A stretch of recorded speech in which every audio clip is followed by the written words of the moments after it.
You need to really quickly realize that if you're, and by the way, most people sitting here beat themselves up and don't love themselves.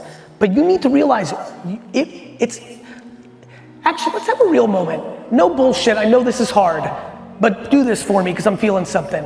On some real shit, how many people feel in this room, by a show of hands, that they beat themselves up and they're their toughest critic and they shit on themselves? Raise your hand.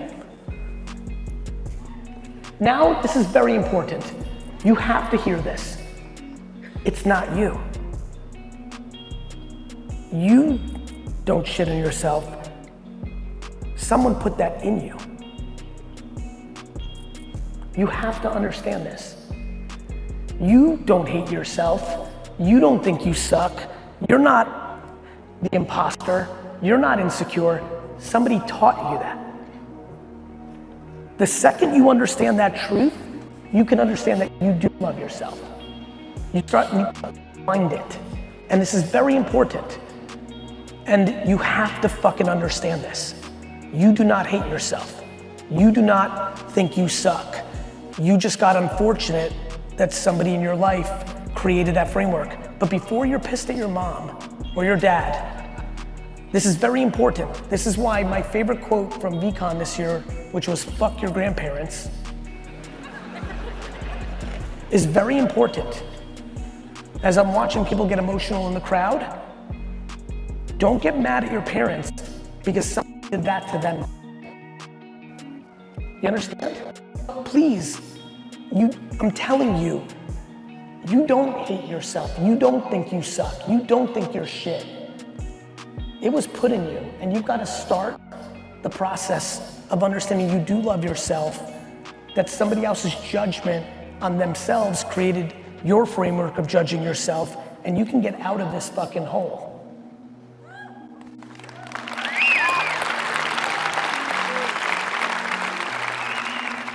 And then once that happens, once you love yourself, it's fucking game over.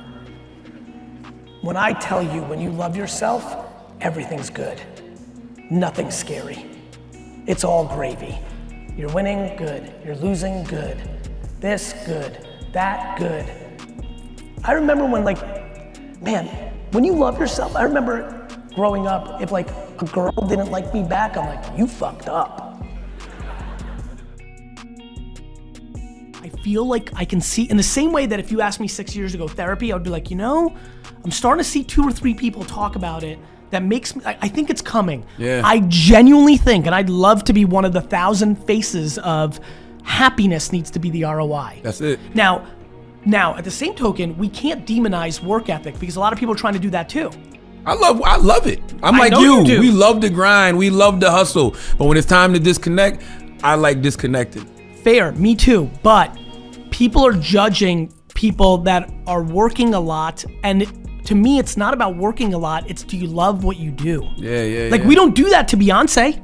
No. We don't do that to baseball players. No. We're doing it to entrepreneurs, but we're not doing it to other people. Elton John's working his face off. Yeah. He's 72, out there because they love it. Some small group of people love either producing content or being entrepreneurs. The problem is entrepreneurship got so cool that everybody wants to be it. It's the same reason that athletes fail so much. You don't think entrepreneurship is getting a little bit easier nowadays though? I think there's more opportunity because of the internet. Yeah, yes, I do. exactly. But I think here's the problem. Everybody thinks, especially the young faces, that entrepreneurship means I make $1 million a year. And to me, entrepreneurship, and it's amazing. Big shout out to Breakfast Club, first of all, just because it's an incredible program. But that first time I came through,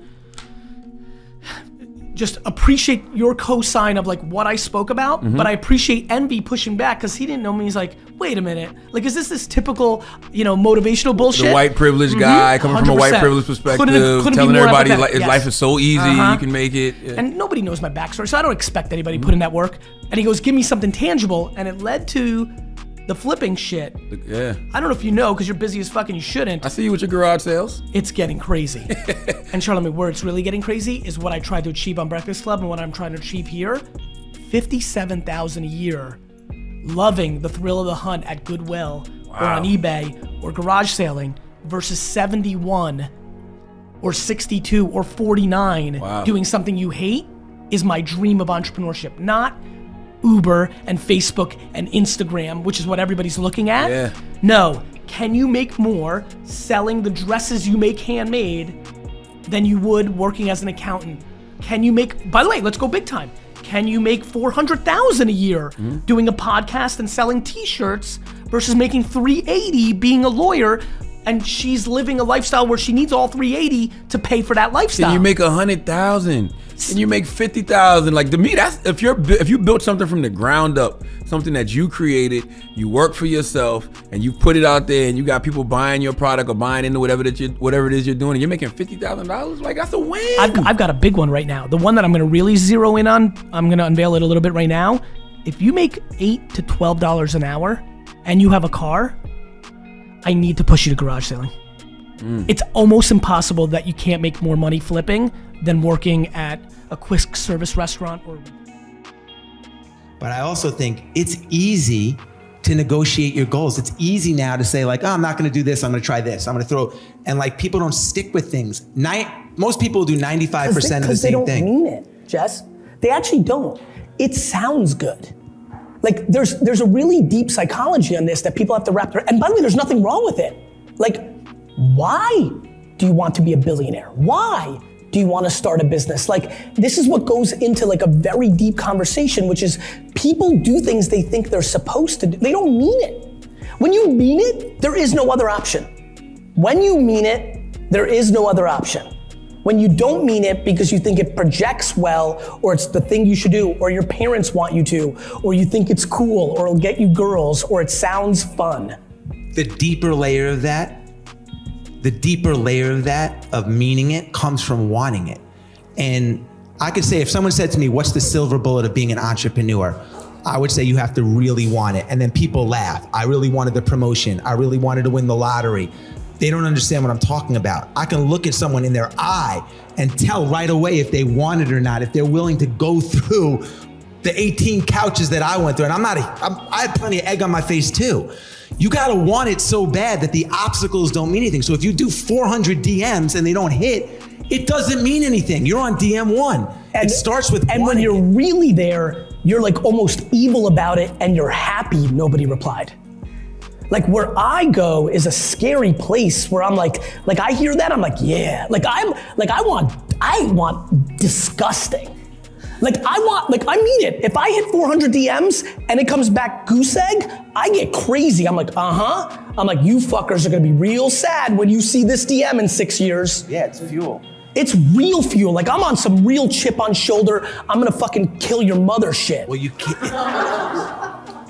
When it comes to business. I mean when this. It comes to everything. Like, in real life, I don't want to kill your mother, but in business, like when I watch athletes play, like, I love people that, like, I love Draymond Green. Like, that's who I am as an athlete.